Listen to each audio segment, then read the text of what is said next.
teman-teman sahabat. Jadi saya di sini lagi melihat hasil panen dari ubi ungu.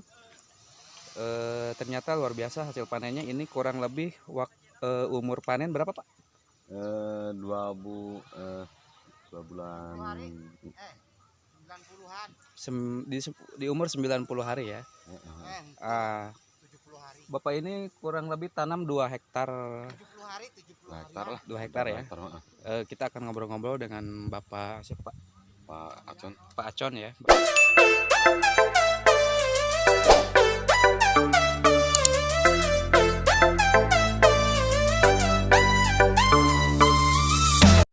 Assalamualaikum warahmatullahi wabarakatuh.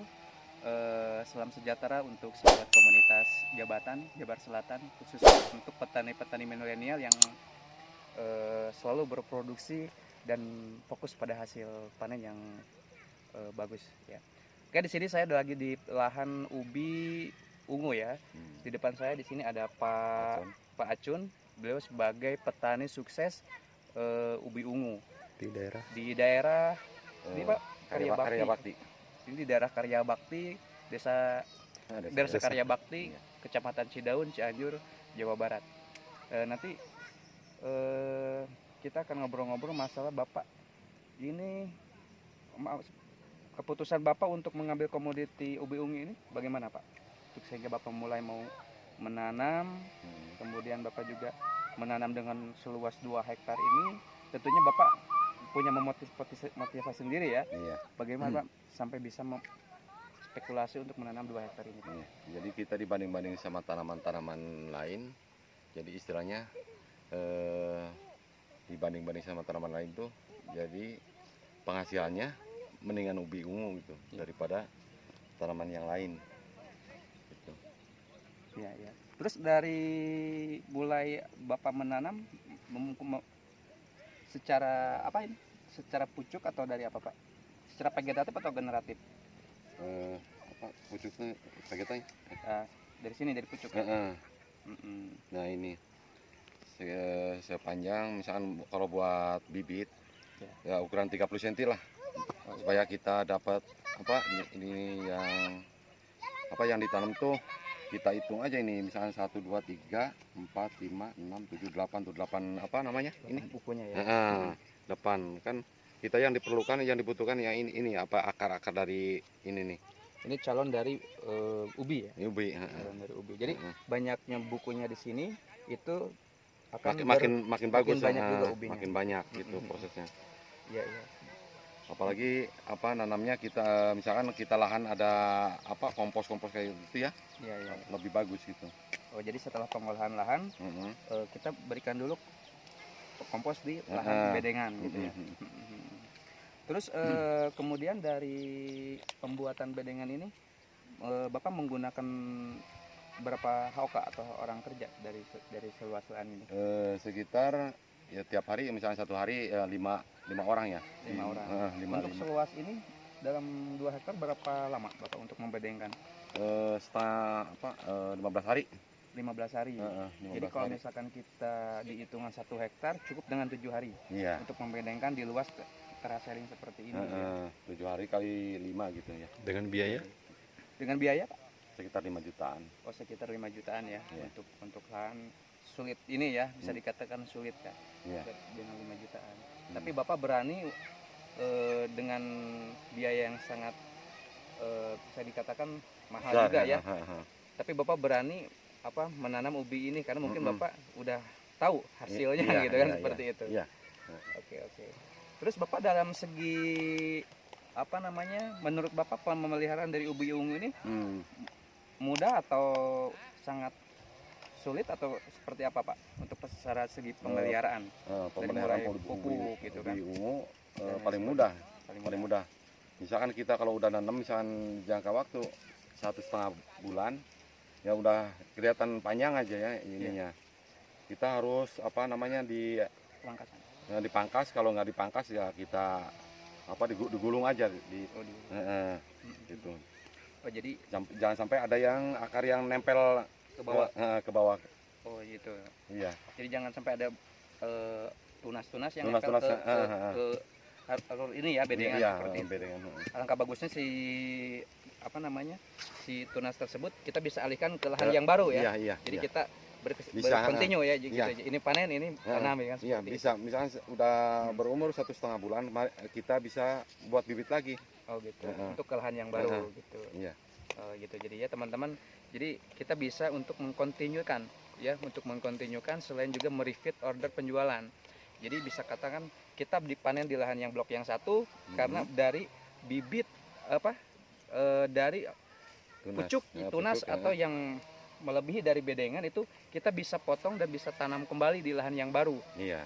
Ya, jadi sehingga ketika ini waktu panen, untuk ke waktu panen lagi tidak akan butuh ya waktunya lama ya. Mungkin seperti itu Pak ya. Itu bagian dari kelebihan dari di ubi ungu ini ya. Terus dari segi pemupukan bagaimana Pak? Pemupukan cuman ini kan istilahnya belum ada itu ya. Jadi cuman pakai pupuk cair tuh, disemprot pakai ini. Oh disemprot. Untuk pakai pupuk kimianya Bapak pakai? Enggak. Pupuk kandang? Enggak. Jadi Bapak cukup dengan bedengan dan pupuk itu yang yang dicair itu ya. Iya. Jadi teman-teman, Bapak ini dengan budidaya 2 hektar ini bisa dikatakan untuk biaya pemupukan sangat minim sekali ya, minim. karena tidak memakai pupuk kimia. Iya. Ya, ini diorganikan ya, Iya, seperti organikan itu. iya. Tetapi dengan hasil bisa kita lihat ya, bisa kita lihat hasil ubinya pun sangat memuaskan ya, sangat memuaskan Itu sekali. usia 2,5 bulan. Iya, 2 Ini bulan usia di berapa Pak? 2 bulan setengah. Boleh ya lihat ubi yang besar? Yes Pak.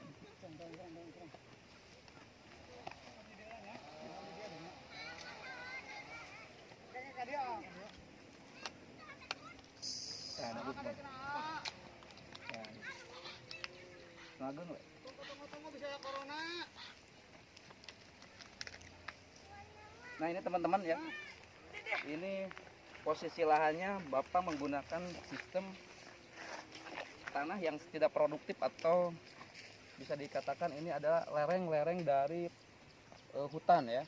Tapi dengan Bapak memutuskan untuk menanam ubi ungu ini, tanahnya diteraseringkan ya Pak. Iya. Bahkan mungkin ukuran teraseringnya sangat kecil sekali, bisa kecil. dikatakan 1 meter ada ya Pak. Ada.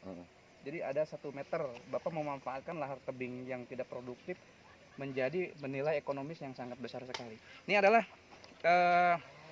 ubi yang umur kurang lebih 2 bulan atau 90 hari ya Pak? Iya, 9. 2 bulan atau 2 bulan lebih atau kurang lebih 90 hari lah, 3 bulan ya. Udah siap panen. Ya, udah siap panen. Siap panen.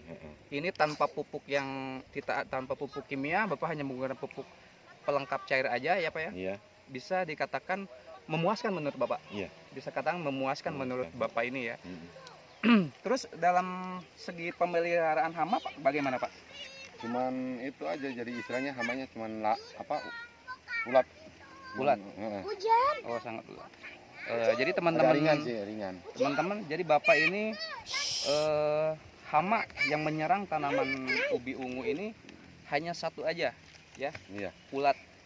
Ya ulat, sebetulnya dengan ulat ini bisa kita disemprot dengan pestisida sebetulnya. Iya, Pak. iya. Tapi Bapak dibiarkan aja. Biarkan aja. Dibiarkannya ya, karena mungkin ya ulat juga butuh makan ya Pak ya. Iya. Dibiarkan pun hasilnya Alhamdulillah. seperti ini. Oke, terus untuk pemanenan Bapak ini untuk pemanenan berapa orang untuk membutuhkan 2 hektar ini Pak? Sekitar 10 lah. 10 ya. 10 Supaya orang. cepat Supaya prosesnya cepat gitu. prosesnya ya. Dengan hasil. Oke. Hasil per 1 hektar. Oke, untuk dalam 1 hektar Bapak udah berapa kira-kira? Ini dalam 1 hektar Sekitar 10 lah. 10 ton. Iya. Dalam 1 hektar Bapak bisa menghitung kurang lebih 10 ton ya. Hasil dari 1 hektar ini. 2 hektar. Ini ada 2 hektar. Oke Bapak, terima kasih sudah berbagi ilmu tentang ubi ungu ini. Mudah-mudahan Bapak bertaninya semakin sukses. Iya. Kemudian juga hasil panennya juga. Ini panen berapa kita harga jual Pak di sini Pak? 4.000 4.000 di lahan Pak. di lahan 4.000. 4.000 di lahan. Jadi kita bayangkan kalau misalkan nilai jualnya kita, apalagi dengan proses pengemasan yang bagus, Iya. ya. Terus dalam penyimpanan pun awet ya Pak. Awet. Jadi Heeh. tidak ada susut mungkin. Tidak ada. Bahkan tumbuh. Ya? Malah lebih bagus. Gitu. Malah lebih Jadi, bagus. Ya. Bapak-bapak, ibu-ibu calon petani ubi ungu, jangan takut. Jadi ketika ubi ini dipanen, pasca panennya pun ya tidak jangan takut. Kita bisa ditaruh di gudang pun ini akan aman. Iya. Rasanya akan lebih manis. Ya. Juga kita bisa menahan harga ya Pak ya. Iya. Menahan harga. Jadi jangan terlalu bawa harga gitu ya, seperti itu. Cuma modal 5 juta ya. Ya, Iya. seperti itu. Oke, teman-teman sahabat tani, terima kasih untuk bisa ngobrol-ngobrol Pak. Mudah-mudahan kita bisa bersinergi di dalam petani ubi ungu. Oke, kesimpulannya teman-teman, mari kita bertani ubi ungu. Dari obrolan tadi, budidaya ubi ungu ini sangat mudah, murah, juga hasil panennya bisa kita harapkan dengan hasil yang menurut kita tanam ya, dengan jumlah populasinya kita bisa hitung. Itu dalam analisanya. Kemudian juga hasil panen atau nilai jual harga ubi ungu ini bisa dikatakan dalam fluktuasinya pun tidak terlalu rendah. Bisa kita bertahan di angka 3.000, 4.000 di lokasi pemanenan, apalagi kita posisi di Tengkulak ya, seperti itu. Oke, terima kasih, itu kesimpulannya. Mari teman-teman ambil keputusan untuk jadi petani ubi ungu. Kita ciptakan petani milenial di Jawa Barat ini menjadi lebih unggul. Oke, terima kasih. Assalamualaikum warahmatullahi wabarakatuh.